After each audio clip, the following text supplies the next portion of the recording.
ہم سمجھتے تھے دودھ پیتے بچوں کو لے کر بیٹھو، جو رحمت نازل ہوں گی، جو فرشتے اتریں گے تمہارے حلقوں پر، ان سے تمہارے بچوں کی تربیت ہوگی۔ یہاں تو حلقے سے ہی اختلاف ہے، کتنی بڑی محرومی کی بات ہے۔ اعمال صحابہ سے اختلاف، اس کام کے بعض امور منسوس ہیں، یہ کام مسنون ہے، اس کام کی کسی جز کی مخالفت کرنا براہ راست محمد صلی اللہ علیہ وسلم کے طریقہ عمل کی مخالفت کرنا ہے۔ اس لیے تاکید سے عرض کر رہا، ڈر لگتا ہے کہ اللہ تعالیٰ کہیں اس خیر القرون کے طریقوں سے محروم نہ کر دے۔ کسی بات کا انکار کرتے ہوئے سوچ لینا کہ یہ کام سیرت میں تو نہیں کہ جس کا میں انکار کر رہا ہوں۔ اس طرح ہمیں یہ دوسرا عمل کتابی تعلیم کا، اچھے سی بات کا مذاکرہ، اللہ کے راستے میں نکلنے کے لیے مستورات کی تشکیل، یہ بنیادی کام ہے، بنیادی کام ہے۔ ہم عورتوں کی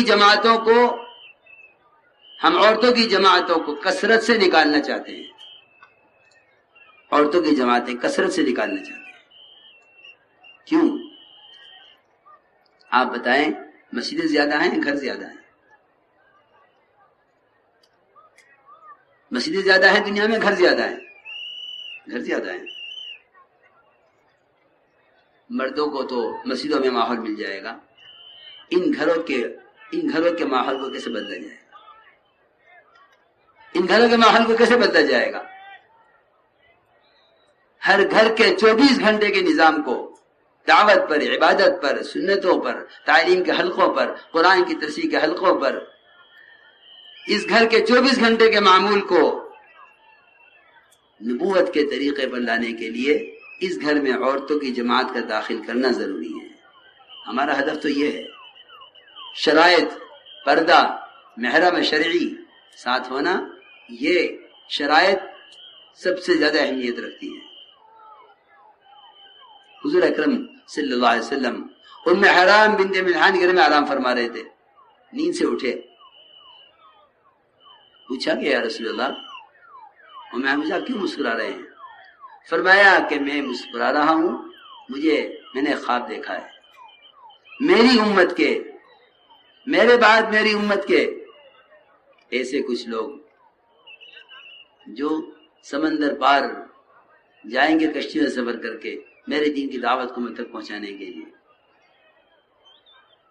اور وہ کشتیوں میں ایسے بیٹھے ہوئے ہوں گے جیسے بادشاہ تختوں پر اطمینان سے بیٹھے ہوتے ہیں۔ ام حرام نے عرض کیا مجھے اس جماعت میں شامل کر دیجیے۔ ام حرام عورت ہیں، فرمایا نہیں، تمہارے کرنے کا کام نہیں ہے۔ فرمایا ام حرام تم اسی جماعت میں ہو۔ دوبارہ آپ سوئے، پھر مسکراتے ہوئے اٹھے۔ ام حرام نے آپ کیوں مسکرائے آپ؟ فرمایا مجھے ایک جماعت اور دکھلائی گئی ہے اسی طرح۔ ام حرام نے کہا دوسری جماعت میں بھی میرا نام لکھ دیجیے۔ فرمایا ام حرام تم دوسری جماعت میں کیسے جا سکتی ہو؟ جب پہلی جماعت میں نکل کر اس ملک میں تمہاری وفات ہو جائے گی، تمہاری قبر وہاں بنے گی۔ ایک عورت جس کو بتلا دیا گیا ہے کہ تیری موت فلاں ملک میں ہوگی، وہ جانے کے لیے تیار ہے۔ یہ عورتوں کے جذبات تھے۔ بیرون والی جماعت کو اگر کوئی یہ کہہ دے فلاں علاقے میں مچھر زیادہ ہیں، فلاں علاقے میں نصرت نہیں ہے، فلاں علاقے میں گرمی زیادہ ہے، آئیں گے مشورے والوں کے پاس، مشورے والوں ذرا ہماری جماعت پہ غور کر لو، اس میں ساتھی ذرا اس طرح کے ہیں، اگر ملک بدل دیا جائے۔ کہاں ہم ہیں؟ کہاں زمانے کی عورتوں کے جذبات تھے؟ اس عورت کو بتا دیا گیا سفر سے پہلے کہ تم سفر میں مرنے والی ہے۔ ام حرام بنت ملحان تیار ہے۔ میرے دوستو عزیزو، عورتوں کی جماعتوں کی نقل و حرکت، جہاں ان کا خروج ضروری ہے گھر کے ہر گھر میں داخل ہونے کے لیے، آپ ذرا غور کریں، اغیار نے مسلمانوں کے گھروں کو، یہاں نہیں، آپ سارا عرب جا کر دیکھیے، آپ سارا یورپ جا کر دیکھیے،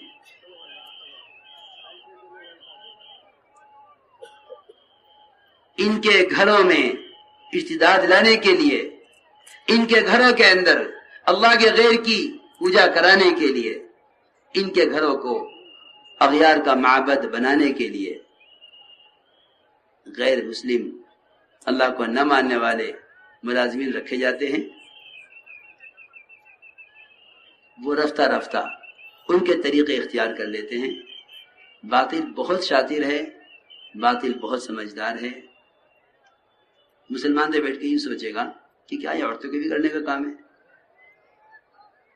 وہاں وہ اپنی عورتوں کو داخل کر رہے ہیں مسلمانوں کے گھر میں، تم جاؤ ان کو اسلام سے ہٹاؤ. یہاں یوں سوچ رہے ہیں کہ آیا اس کی کیا ضرورت ہے؟ ضرورت تو وقت بتلاتا ہے، ضرورت تو وقت بتلاتا ہے. اس لیے میں تاکید سے عرض کر رہا ہوں، 2 سہ روزہ اپنی مسیح کی جماعت کے ساتھ، مردوں کے ساتھ، تیسرے سہ روزہ مستورات کے ساتھ.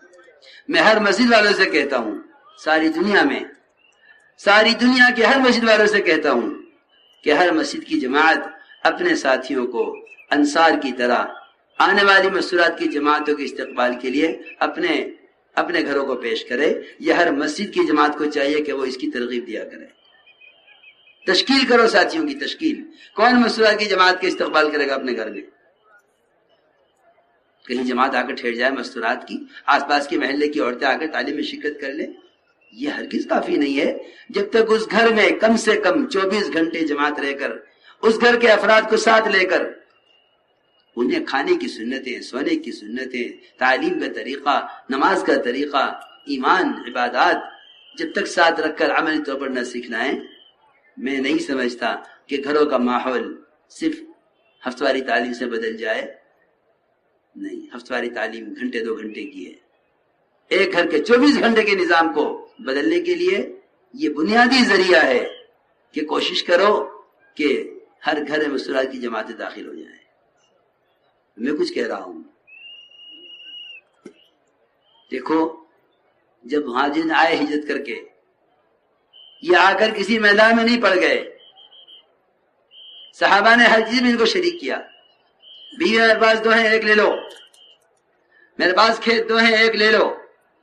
میرا مکان ہے، مکان لے لو. کہ نہیں، تمہارا گھر تمہیں مبارک، تمہاری کھیتی تمہیں مبارک، تمہاری بیوی تمہیں مبارک. لیکن آپس میں اختلاط اتنا ہوا کہ جو کچھ مہاجرین کی عورتیں سیکھ کر آئی تھیں، انصار کی عورتوں کو چند دنوں میں سکھلا دیا ساتھ رکھ کر. اس لیے تاکید سے عرض کر رہا ہوں کہ مستورات کا کام اس طرح اہمیت رکھتا ہے جس طرح مستورات کے راستے سے بے دینی کا آنا اس زمانے میں زیادہ اہمیت رکھتا ہے. یہ اصولی بات ہے. اس لیے عورتوں کی تعداد بڑی ہے مردوں کے مقابلے میں، ان میں بڑی محنت کی ضرورت ہے. ہر مسجد کی جماعت اپنی مسجد سے متعلق محلے میں ہفتہ واری تعلیم کی خود فکر کرے. شرائط نہیں ہے، یہ ٹالنے والی بات ہے. کام کرنے کی ذمہ داری اس کو نہیں کہتے. شرائط پوری کرو.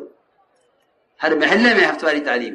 ہر مسجد کی 2 ذمہ داریاں ہیں. اس مسجد سے متعلق محلے میں ہفتہ واری تعلیم، اس مسجد سے متعلق گھروں میں مستورات کی جماعتوں کا استقبال.